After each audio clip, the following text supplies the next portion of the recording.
Welcome to 99 TV. నేను Lakshmi.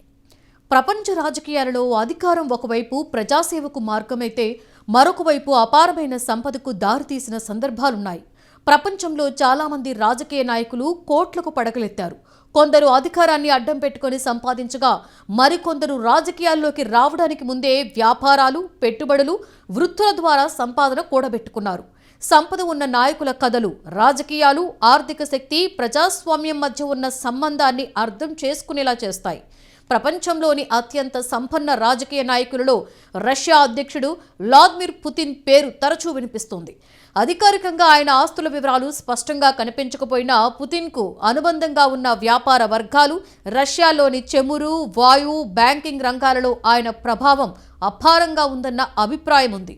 Soviet union పతనం తర్వాత ఏర్పడిన రాజకీయ పరిస్థితుల్లో అధికారాన్ని బలంగా నిలుపుకోవడం ద్వారా పుతిన్ చుట్టూ భారీ ఆర్థిక శక్తి కేంద్రీకృతమైందని అంతర్జాతీయంగా చర్చ జరుగుతోంది. మధ్యప్రాచ్యంలో రాజకుటుంబాల నాయకులు కూడా ప్రపంచంలోని అత్యంత సంపన్నుల జాబితాలో ఉంటారు.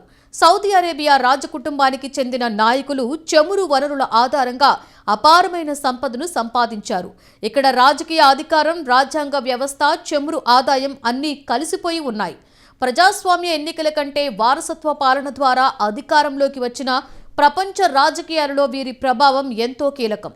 ఆసియాలోకి వస్తే సింగపూర్ మాజీ ప్రధాని లీ క్వాన్ యూ పేరు ప్రత్యేకంగా చెప్పుకోవాలి. ఆయన వ్యక్తిగతంగా అతి విలాస జీవితం గడపకపోయినా దేశ ఆర్థిక వ్యవస్థను బలపరిచిన విధానం ప్రపంచానికి ఆదర్శంగా నిలిచింది. ముఖ్యంగా ఆయన కుమారుడు లీ హిసెన్ లూంగ్ నాయకత్వంలో సింగపూర్ రాజకీయాలు, వ్యాపార వాతావరణం సమర్థంగా కొనసాగాయి. ఇక్కడ సంపద వ్యక్తిగతంగా కాకుండా దేశ అభివృద్ధి రూపంలో కనిపిస్తోంది. అమెరికాలో రాజకీయ నాయకుల సంపద కథలు కూడా ఆసక్తికరంగా ఉంటాయి. డొనాల్డ్ ట్రంప్ రాజకీయాల్లోకి రాకముందే రియల్ ఎస్టేట్, వ్యాపార రంగాలలో సంపాదించారు. రాజకీయ అధికారం ఆయన సంపదకి మూలం కాకపోయినా వ్యాపార నేపథ్యం ఆయనను ప్రపంచంలోనే అత్యంత సంపన్న రాజకీయ నాయకులలో ఒకరిగా నిలబెట్టింది. ఇదే సమయంలో రాజకీయాల్లోకి వచ్చాక వ్యాపార ప్రయోజనాలపై విమర్శలు కూడా ఎదుర్కొన్నారు. యూరోప్లో ఇటలీ మాజీ ప్రధాని సిల్వియో బెర్లుస్కో కూడా వ్యాపారం నుండి రాజకీయాలలోకి వచ్చిన నాయకుడే.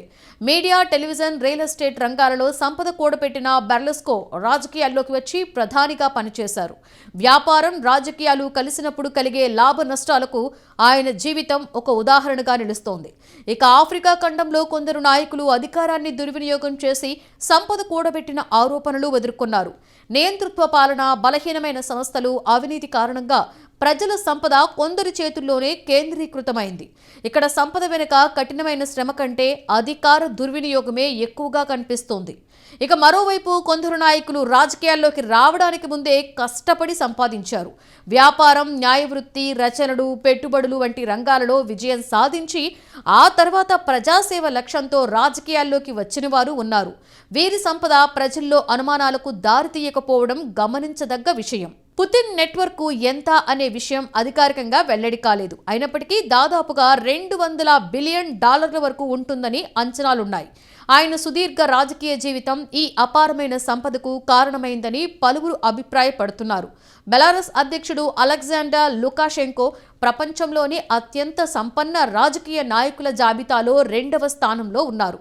పలు నివేదికల ప్రకారం ఆయనకు సుమారుగా $9 బిలియన్ సంపద ఉంది. 1994 నుండి బెలారస్ అధ్యక్షుడిగా కొనసాగుతున్న లుకాషెంకోకు విదేశాలలో లగ్జరీ రియల్ ఎస్టేట్, అలాగే వ్యవసాయ, మ్యానుఫ్యాక్చరింగ్ సంస్థలలో వాటాలు ఉన్నాయని చెబుతున్నారు. అమెరికా అధ్యక్షుడు డొనాల్డ్ ట్రంప్ సంపద ప్రధానంగా real estate, branding, hotels, golf రిసార్ట్ల ద్వారా వచ్చింది. ఆయన నెట్వర్త్ సుమారుగా $7.2 బిలియన్ అంచనా. రాజకీయ పదవిలో ఉన్న కాలం కంటే పెట్టుబడులు, మీడియా వెంచర్లపైనే ఎక్కువగా దృష్టి పెట్టడంతో ఆయన సంపద గణనీయంగా పెరిగిపోయిందని విశ్లేషకులు చెబుతున్నారు. ఉత్తర కొరియా నాయకుడు కిమ్ జోంగ్ ఉన్ నెట్వర్త్ దాదాపుగా $5 బిలియన్ అని అంచనా. అయితే కొంతమంది ప్రపంచ ఆర్థిక విశ్లేషకులు ఆయన సంపద $40 బిలియన్ వరకు ఉండొచ్చని అంటున్నారు. ఉత్తర కొరియాలో ప్రభుత్వం, సైన్యం, వ్యాపారాలన్నీ కూడా కిమ్ కుటుంబ నియంత్రణలోనే ఉంటాయి.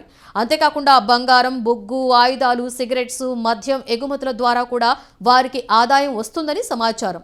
చైనా అధ్యక్షుడు జీ జిన్పింగ్ సంపదపై బ్లూంబెర్గ్ ఇన్వెస్టిగేషన్ వివరాలు వెల్లడించింది. ఈ నివేదిక ప్రకారం జిన్పింగ్ నెట్వర్త్ సుమారుగా $1.5 బిలియన్. ఇందులో ఆయన కుటుంబానికి సంబంధించిన ఆస్తులు కూడా ఉన్నాయి.